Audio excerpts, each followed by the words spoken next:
Hello, welcome back to the channel. And we're talking today about the shoulder turn, the heart of your golf swing. The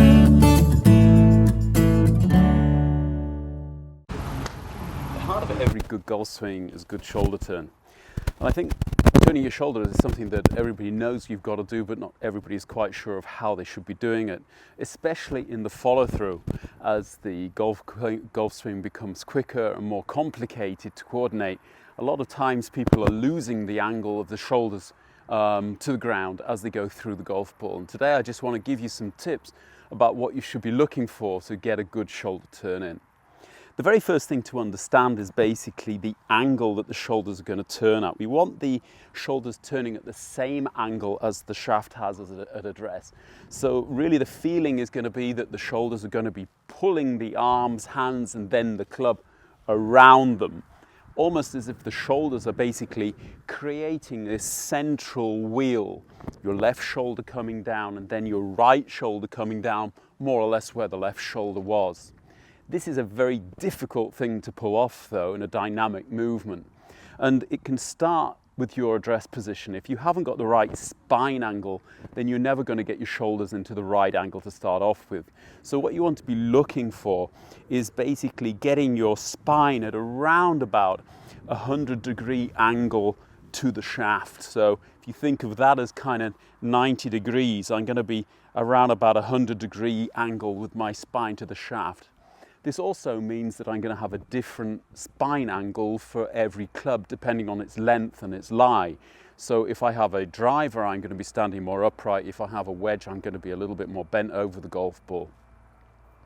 Why are we talking about 100 degrees? Well, the reason is quite simple. I'm wanting to basically turn around my spine, but I'm also going to be kind of contracting the muscles in my stomach, which is actually going to get me a little bit more shoulder tilt there and allow me to actually get the shoulders on the same plane as the shaft had at address. So if you think of me basically rotating and also tilting at the same time, contracting these oblique muscles on the left side, and you can actually see here how I've got the shoulders basically parallel to the plane that the shaft had in the address.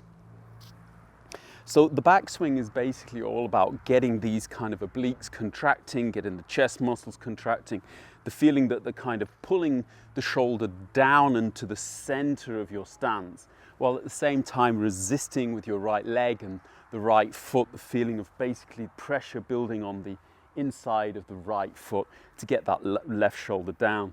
How far you can actually turn the shoulder is going to be very individual. Usually the shoulder turn is not just shoulders, it's also hips. And if you're healthy, you're going to get around about 45 degrees of rotation in your hips and about 45 degrees of rotation in your shoulders, which gives us the old adage of 90-degree rotation in the shoulders. But as we get older and we get stiffer, that will kind of reduce, and it's probably better to leave it there.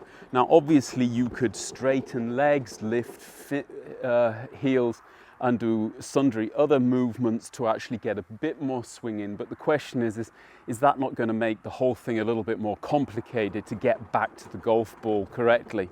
So to start off with, I would advise you to basically accept what you've got. And if you do a lot of the drills that I've been recommending over the past weeks and months, then you will actually create a little bit more mobility in your shoulders and in your hips anyway, and your swing will get longer with the more mobility that you have.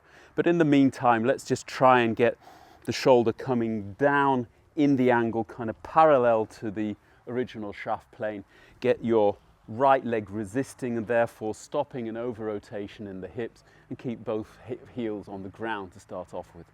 Once you get to the what will be the end of the backswing for the body, and you get this change of direction going on, as the change of direction starts, there will be a slight increase in the angle between the shoulders and the hips to begin. This is the kind of the X factor that everybody used to talk about years ago.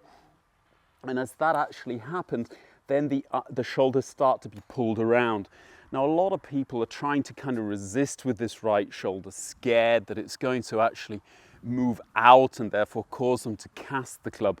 But what you want to be doing is really trying to have the feeling of the right shoulder coming down. That means that these other obliques, the right side or the trail side, are going to also contract, and that's going to help to pull that right shoulder or trail shoulder down.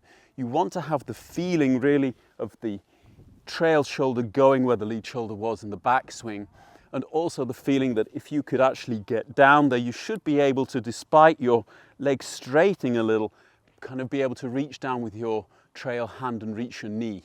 So if you've actually come up, which is what a lot of people will tend to do as they come through the ball, the right shoulder will rotate on a flatter plane. This is what's causing them to come from the outside on the ball. If you do that, you're not going to be able to actually get down to the knee. So it's a way of actually teaching your body what it should be feeling.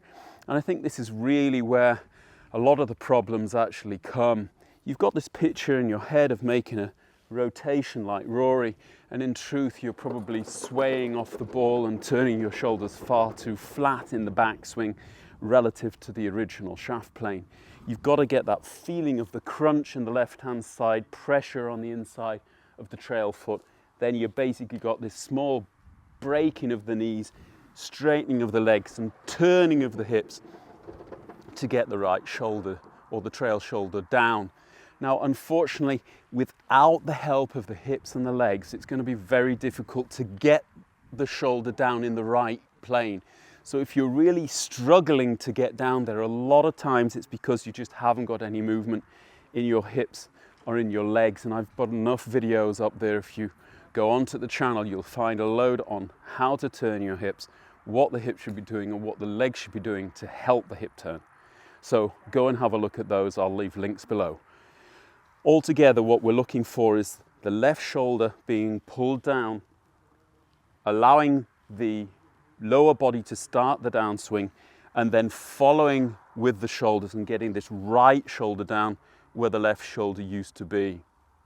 At this position, we're talking about around about here is the impact position. So obviously you haven't quite reached that full circle in the shoulders by that time, but you're not very far off it. And the feeling is basically of the hips having made room so that you can actually get the trail shoulder down. As long as the trail shoulder comes down, the arms and hands can follow it down, and you'll never come from the outside. The big problem is when the shoulder comes forward, and if it comes forward, then you're going to have the club coming from out to in the downswing, and obviously that's not what we want.